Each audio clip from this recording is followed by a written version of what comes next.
The people who say send money to murder Palestinians are disgusting racists, and they're bigoted against Muslims and, by the way, Christians who are also being killed in the occupied territories by Israel. I think the potential in the Gaza Strip is unbelievable. The Riviera of the Middle East, this could be something that could be so bad. This could be so magnificent.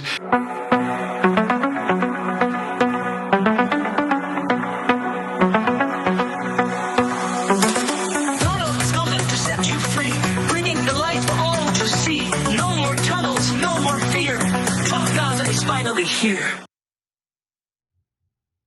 Do you remember that horrifying AI generated video that Donald Trump posted on his social media accounts earlier this year? Well, the Washington Post has discovered that plans for a so-called Gaza Riviera under US control are in fact underway within the Trump administration. Lots of alarming details to get here, but first, Cenk, initial thoughts that they are planning something like this. So look, the most important part of this is this comical idea that don't worry, we're gonna remove all of the Palestinians from Gaza, but later we're going to bring them back, maybe 10 years later. And America kind of owns it, but not really. I mean, you have to pay for a lot of it and you've got to rebuild it. Of course, Israel's not gonna spend any money doing that. Don't be ridiculous. But later, maybe we'll gift it to America, maybe we'll bring the Palestinians back. No, here's what they're gonna do. They're gonna make us clean up their mess, and then they're gonna keep it. That's the most obvious thing in the world. But here, see the details of how they're planning to trick people into thinking, oh yeah, we're just relocating the Palestinians for their own good. Yeah, because this current Israeli government looks like they wanna help the Palestinians so much. Yeah. Well, let's get into some of the details here. The Washington Post got their hands on the Trump administration's proposal dubbed the Gaza Reconstruction Economic Acceleration and Transformation Trust, or GREAT Trust. The 38-page prospectus envisions at least a temporary relocation of all of Gaza's more than 2 million population, either through what it calls voluntary departures to another country or into restricted secured zones inside the enclave during reconstruction. And here is how the strip would be governed. As outlined in the trust document, Israel would transfer administrative authorities and responsibilities in Gaza to the GREAT Trust under a US-Israel bilateral agreement that would evolve into a formal trusteeship. The outline foresees eventual investments by Arab and other countries that would turn the arrangement into a multilateral institution. Israel would maintain overarching rights to meet its security needs during the first year of the plan, while nearly all internal security would be provided by unspecified TCN, or third country nationals, and Western private military contractors. Their role would gradually decrease over a decade as trained, quote, local police take over. The trust would govern Gaza for a multi-year period, it estimates. Will take 10 years until a reformed and de-radicalized Palestinian polity is ready to step in its shoes. This is just so offensive. The document doesn't make any reference to eventual Palestinian statehood, and it seems that the Trump administration's ideal world, Palestinians would just leave the strip altogether. Israel's negotiations with other countries to take in Palestinian refugees have been in the works for a while now. Netanyahu is talking to several countries, allegedly, about taking displaced Gazans, including Libya, Ethiopia, South Sudan, Indonesia, and Somaliland. In their place, a tourism and manufacturing hub would be installed, featuring dynamic and modern cities. Gaza's western waterfront would be reserved for the Gaza Trump Riviera, boasting, quote, world-class resorts with the possibility of artificial islands similar to the palm-shaped ones built off the UAE city of Dubai. Here's what Palestinians would allegedly get out of this plan.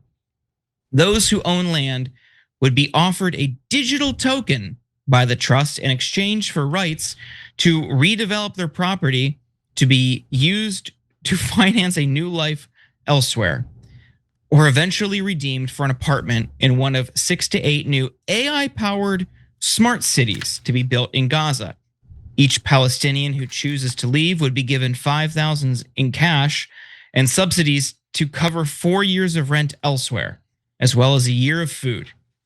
So who is behind this plan? The proposal was developed by the same Israelis who created the Gaza Humanitarian Foundation, where thousands of Palestinians have been gunned down trying to get food. The document claims that the proposal wouldn't require any US government funding and would offer significant profit to investors. The trust plan does not rely on donations. The prospectus says instead it would be financed by private sector and public investment in what it calls mega projects, from electric vehicle plants and data centers to beach resorts and high-rise apartments. Cenk, my blood is absolutely boiling reading all of this. It is disgusting. It is offensive. What do you make of this? Okay, first I want to get your guys' thoughts on this. I want to look. I don't think this will be controversial, certainly in our audience, in terms of how you react to it. But I'm curious to see if anyone believes them. So we asked on tyt.com, what do you think Israel will do after it relocates the Palestinians from Gaza? A, give it back to the Palestinians later, as they claim. Gift it to America, because that's implied every once in a while. Trump has said, oh, America's gonna have it. Or keep it for themselves. Well, it's a pleasure to see that you're all intelligent and educated people. So obviously the first two got 0 votes. Because who is big enough of a sucker to think, oh yeah, after they remove 2 million Palestinians and take Gaza, which they've had as part of greater Israel throughout, they have already voted in their Knesset that they will never allow the Palestinians to run Gaza or the West Bank or ever have an independent state. After they destroyed 90% of Gaza, after Netanyahu said that he's on a historic mission to create greater Israel, after Smotrich and others have said, yeah, our job is to annihilate the Palestinians in Gaza and take it for ourselves, to think that, oh yeah, they just want to build it back up on behalf of the Palestinians, and then they'll bring them back. Only an utter moron would believe that, or one of our corrupt politicians who's paid by the Israeli lobby to pretend that things they say aren't lies, or some in mainstream media who might say, well, Israel says they love the Palestinians. Israel says that after they remove and ethnically cleanse all the Palestinians in Gaza, after they destroyed all of Gaza and nearly starved the population to death, not nearly, they've already starved 300 people to death, and the death toll mounts every single day, and 2/3 of the people starving are children. But the beloved Israel, they always tell the truth, so I bet it's true. No, all of this, none of this is gonna happen. Not one piece of it is gonna happen. The whole point is to get authorization to begin the plan. So what happens when they begin the plan? Well, the first thing we got to do is ethnically cleanse these folks. So, and by the way, we're going to need America's help because it's 2 million people. It's a lot of people. And I'm hearing a lot of stories from Israel that the IDF is tired. They're reserve soldiers, they're reservists. They're exhausted from killing Palestinians. And they're like, hey, America, we already have you paying for all this, but you expect us to evacuate 2 million Palestinians? No, come here, doggies. Come here, doggies. You do it. You and your soldiers do it. We get some private Western forces that they allude to in the prospectus to do it. Us precious Israelis don't want to do the dirty work of the ethnic cleansing. We're going to force America to, we're going to create the Gaza Riviera. Hey, Trump, you moron. Yeah, we're going to build your buildings and we're going to give it to you. You're going to be super rich, okay? Okay. By the way, the guy leading this project is Jared Kushner. Jared Kushner, the guy who said, oh, they have great waterfront property in Gaza, could make for a lot of money. Do you think they're gonna give it back to the Palestinians? No, this is Israel's plan to steal Gaza. And that's exactly what it is. And so I'm just, Jordan, I'm just tired of debating Israeli liars. Like you go into a debate, and Israeli almost never tells the truth these days, right? So they'll come in and they'll be like, oh no, it's a 50-50 issue. Maybe we're murdering the Palestinians and we're gonna take their land, as all of our politicians are saying, or maybe we're gonna start a Wonderland, a Riviera, an Oz, and then we're gonna give it back to the Palestinians because we've been so pleasant to them. Now let's debate it, and then at the end, mainstream media will say that at least 50-50. Oh, we're not sure which way the Israelis are gonna go, but likely they'll say, of course, bow your heads. And if anyone disagrees with this plan, they're an anti-Semite, right? So I'm sick of the Israelis. And you know, one other thing, Jordan, it reminds me of 40 acres and a mule. Like, trust us, yeah. We're later, after we brutalized you, after we enslaved you, after we did the most horrific, unspeakable things to you, we'll give you 40 acres and a mule. But in this case, it's not even 40 acres and a mule. It's a digital token. Come on, it doesn't get any more insulting than this. These are the sick, genocidal Israeli government basically insulting the intelligence of the entire world's population. The only people stupid enough or disgustingly corrupt enough to give this any kind of credibility is the people in power in Western countries, both the politicians and the media.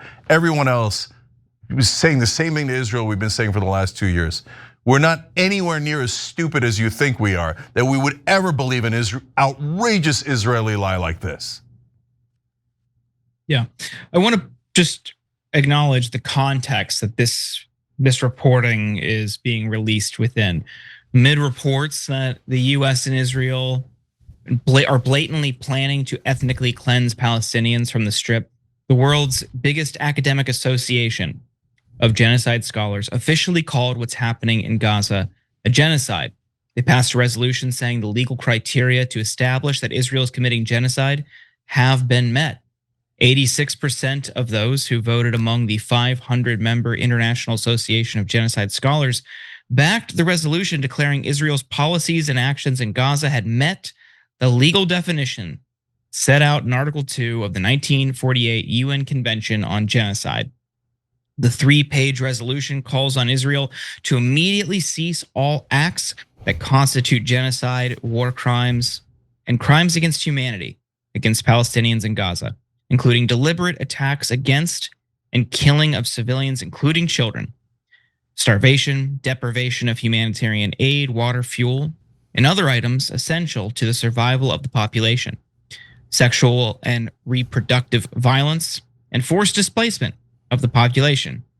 Israel's foreign ministry, of course, called the statement disgraceful and claimed it was entirely based on Hamas's campaign of lies. Well, Cenk, how do you argue with that? Yeah, here's how I argue with it. Never vote for an American politician that takes Israeli lobby money. Because what they're saying is we're gonna serve Israel and we're gonna co-sign on these preposterous lies. So we have a petition, tyt.com/no more.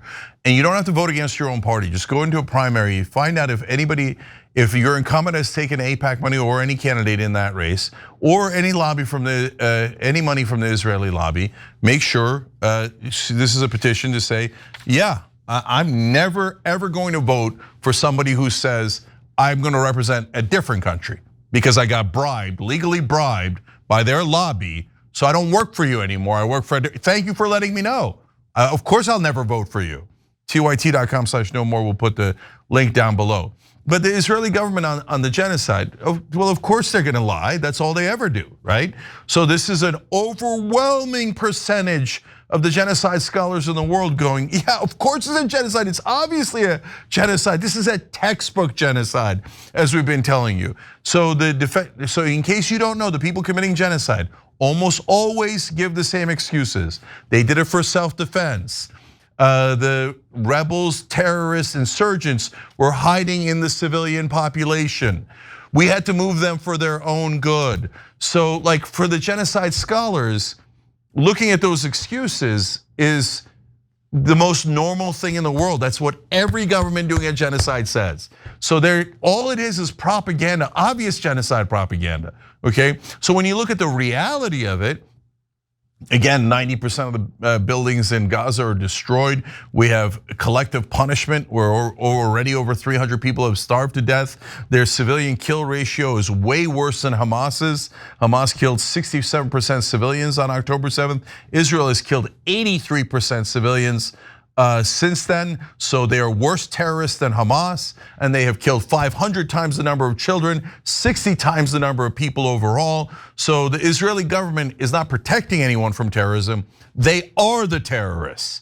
So obviously they're in the middle of a genocide, and all the scholars, not all the scholars, only 86% of genocide scholars agreed. And I guarantee you that other 14% were Israeli supporters on day one and are Israeli supporters now. And they go, no, genocide is for everyone else, but we get to commit any genocide we like and we don't get the label. No, no, no, no. We're not allowed to have labels. No one's allowed to criticize us. No, you're not beloved Israel. You don't have a moral army. You have a disgusting, immoral army that is in the middle of committing a genocide now. And we have disgusting pig politicians in America who go, I'm gonna steal money out of your paycheck and I'm gonna send it over there to help Israel commit a genocide we're in the middle of now. That all scholars, again, almost all scholars have said is obviously ethnic cleansing. And if you noticed, yes, Israel is using sexual violence against the Palestinians.